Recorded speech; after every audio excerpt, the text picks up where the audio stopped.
Hello student, मैं नीरज शर्मा आनंद institute से। आज हम इस वीडियो में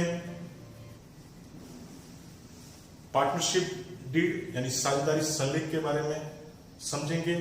इससे पहले वाले वीडियो में हमने पार्टनरशिप की मीनिंग, उसकी डेफिनेशंस, उसकी विशेषताएं, साझेदारी के प्रकार के बारे में पढ़ा समझा। अब इस वीडियो में हम पार्टनरशिप डीड क्या होती है, साझेदारी संलेख क्या होता है, आपको पता है नेक्स्ट चैप्टर में हमने पढ़ा था।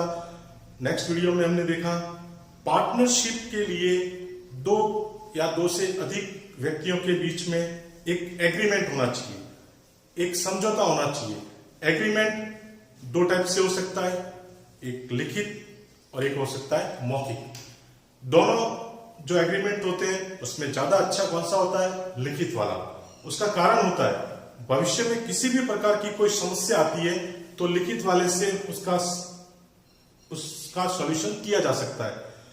मौखिक वाले में सॉल्यूशंस करना थोड़ा सा दिक्कत में रहती है।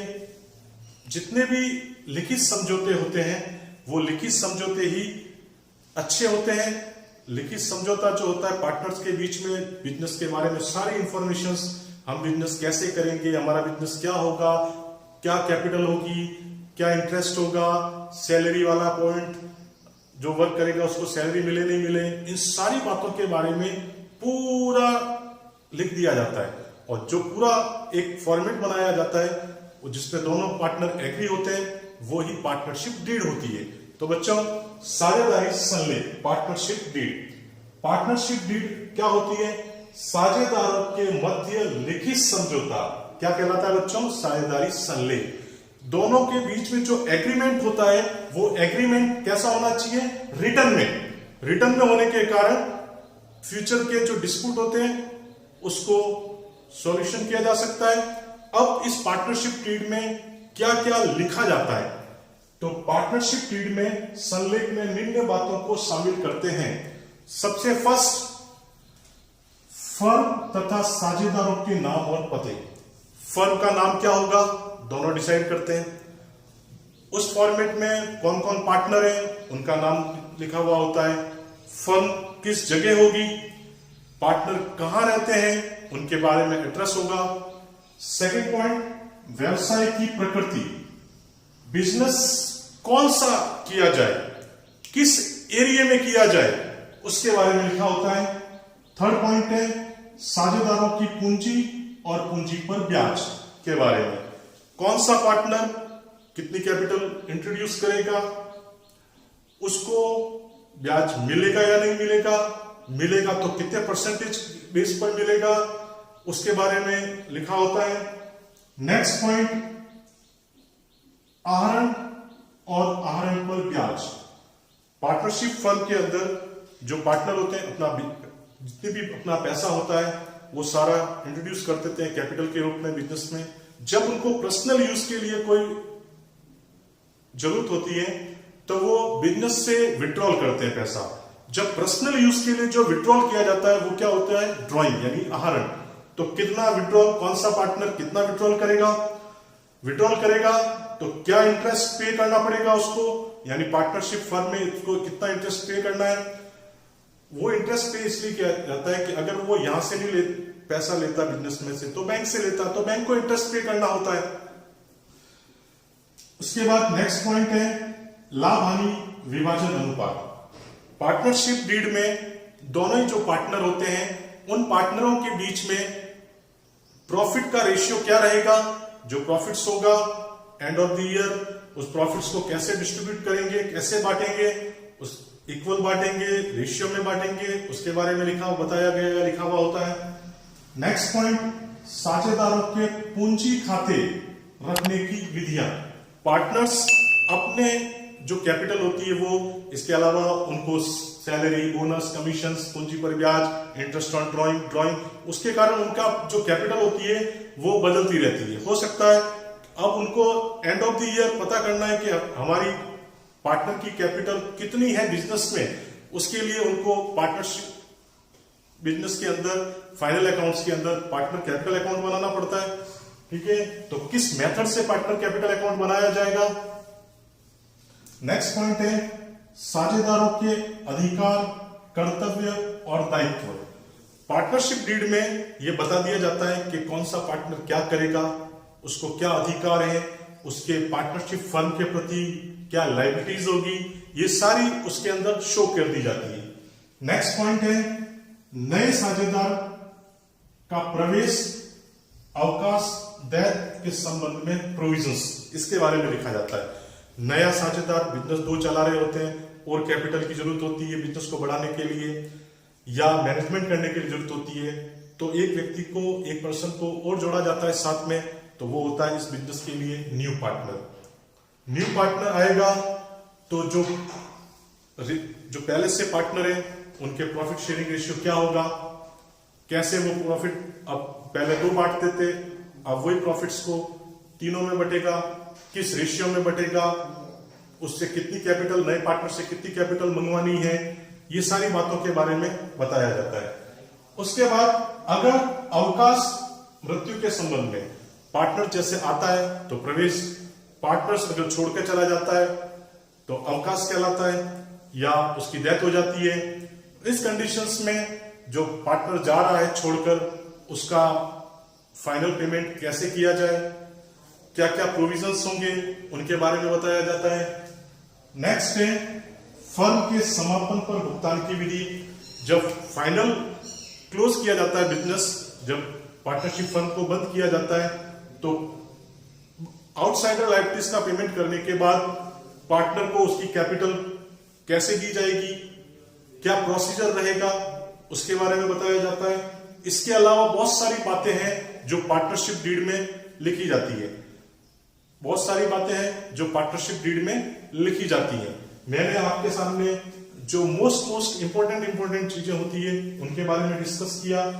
नेक्स्ट पॉइंट है साझेदारी संलेख के अभाव में लागू होने वाले नियम, यानी जहां पार्टनरशिप डीड एब्सेंस है वहां क्या प्रोसीजर रहेगा, क्यों वहां डिस्प्यूट जो होंगे उसको कैसे सॉल्व किया जाए। जहां रिटर्न में होता है, पार्टनरशिप डीड रिटर्न में होती है, वहां दिक्कत नहीं आती है। जहां पार्टनरशिप डीड रिटर्न में नहीं होती है वहां थोड़ी सी प्रॉब्लम आती है।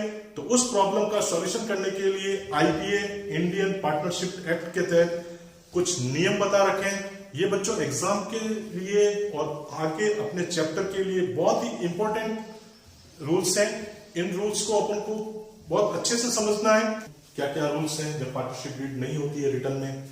फर्स्ट है साझेदारों के मध्य लाभ विभाजन अनुपात कैसा होता है, समान, इक्वल, यानी अगर 2 पार्टनर हैं ए और बी, तो ए और बी में कैसा डिवाइडेशन होगा प्रॉफिट्स का, 1:1।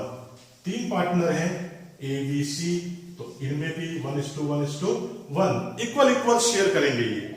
नेक्स्ट पॉइंट, पूंजी पर ब्याज नहीं दिया जाएगा, इंटरेस्ट ऑन कैपिटल ये नहीं दिया जाता है। इंटरेस्ट ऑन कैपिटल, पूंजी पर ब्याज, जब पार्टनरशिप डीड एब्सेंस होती है, जब साझेदारी संलेख नहीं होता, तो पूंजी पर ब्याज यानी इंटरेस्ट ऑन कैपिटल नहीं दिया जाता है। नेक्स्ट पॉइंट है आहरण पर ब्याज वसूल नहीं किया जाता है, ब्याज वसूल नहीं किया जाता है। इंटरेस्ट ऑन ड्रॉइंग ये चार्ज नहीं होगा। जब पार्टनर को कैपिटल उसने लगा रखी है, इंट्रोड्यूस कर रखी है, उस पर इंटरेस्ट नहीं दिया तो वो विड्रॉल करेगा, तो उस पर भी पार्टनरशिप फर्म से कोई इंटरेस्ट चार्ज नहीं किया जाएगा। नेक्स्ट है साझेदारों को वेतन, कमीशन, बोनस यानी कि सैलरी, बोनस और कमीशन बच्चों ये भी नहीं दिया जाएगा। अगर वो पार्टनरशिप में जो काम कर रहा है, पार्टनरशिप एक्ट ये कहती है कि अगर आप काम कर रहे हो तो अपने लिए काम कर रहे हो, अपने बिजनेस के लिए काम कर रहे हो, इसलिए आप सैलरी, बोनस, कमीशन या कोई भी रेम्यूनरेशन जो होता है उसके लिए आप डिमांड नहीं कर सकते, आपको नहीं दिया जाएगा। नेक्स्ट पॉइंट है साझेदारों के ऋण पर 6% वार्षिक ब्याज यानी इंटरेस्ट ऑन लोन। ठीक है, ये बच्चों इसका ध्यान रखना, पूंजी पर ब्याज अलग चीज है, इंटरेस्ट ऑन लोन अलग चीज है। इंटरेस्ट ऑन लोन तो क्या होता है, क्या बिजनेस चल रहा होता है बिजनेस को इमीडिएटली पैसों की जरूरत होती है, कैपिटल की जरूरत होती है, कैपिटल का पता नहीं आ पाती है, उस कंडीशंस में बिजनेस क्या करता है, लोन लेता है। अगर बिजनेस लोन लेगा, बैंक से लेगा, उस कंडीशन में भी तो बैंक को ब्याज पे करना पड़ेगा, तो वो अपने पार्टनर से ले लेता है। तो पार्टनर से ले लेता है, और उस कंडीशन में अगर पार्टनरशिप डीड नहीं है तो उस कंडीशन में इंटरेस्ट ऑन लोन जो होता है वो कितना परसेंट है, 6% पर एनम ये होता है। हाँ, अब हम एक बार सारा रिवाइज कर लेते हैं। साझेदारी संलेख, पार्टनरशिप डीड। पार्टनरशिप डीड क्या होता है, दो पार्टनर होते हैं, दोनों पार्टनरों के बीच में जो एग्रीमेंट होता है वो रिटर्न में होना चाहिए, तो वो क्या कहलाएगा, पार्टनरशिप डीड यानी साझेदारी संलेख। साझेदारी संलेख में क्या क्या बातों को लिखा जाता है, फर्म का नाम, साझेदारों के नाम, फर्म का एड्रेस, साझेदारों के एड्रेस, बिजनेस कौन सा होगा, किस लोकेलिटी में होगा, ठीक है।